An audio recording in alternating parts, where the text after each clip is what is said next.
எல்லாருக்கும் வணக்கம். ஒரு முக்கியமான விஷயங்க.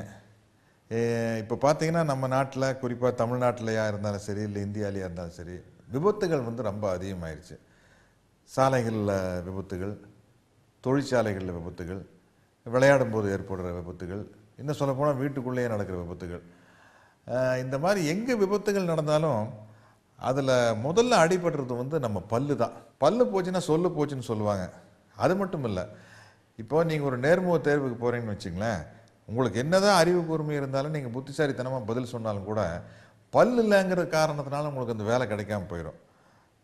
அது மட்டும் இல்லாமல் கணவன் மனைவிக்குள்ளே வர்ற கருத்து வேறுபாடுகள், பல் இல்லாமல் போச்சுனாலே, இல்லை பல் உடஞ்சிருந்தாலோ, மற்றவங்க படுற கேலி கிண்டல், இதனால் வர்ற தாழ்வு மனப்பான்மை, இவ்வளோ பிரச்சனை இந்த பல் உடஞ்சி போனாலோ இல்லை பல்லே இல்லாமல் போனாலோ வருது.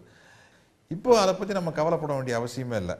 அதாவது நீங்கள் ஒரு ஆக்சிடென்ட் ஆகி பல் உடஞ்சி போச்சுன்னு வச்சுங்களேன், அந்த பல்லை எடுத்து பாலில் போட்டு வச்சுருந்து பக்கத்தில் இருக்கிற பல் மருத்துவர்கிட்டையோ இல்லை பல் மருத்துவமனையிலையோ கொண்டு போய் கொடுத்தீங்கன்னா மறுபடியும் உங்களுக்கு அந்த பல்லை உங்களுக்கு பொருத்தி விட்டுருவாங்க.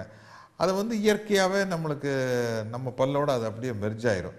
இது மாதிரி அடிபட்ட பற்களை பாதுகாக்க அகில இந்திய 24 மணி நேர ஆலோசனை மற்றும் பாதுகாப்பு மையம் செயல்படுதுங்க. இதனுடைய நம்பர் 93611224 9361112244.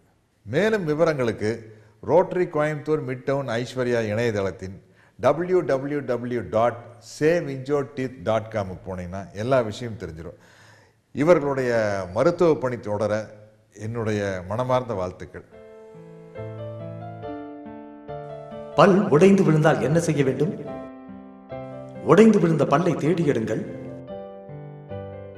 பல்லை பாலில் இதமாக கழுவி பாலிலேயே போட்டு வையுங்கள். பல்லை உடனடியாக பல் மருத்துவரிடம் கொண்டு வாருங்கள்.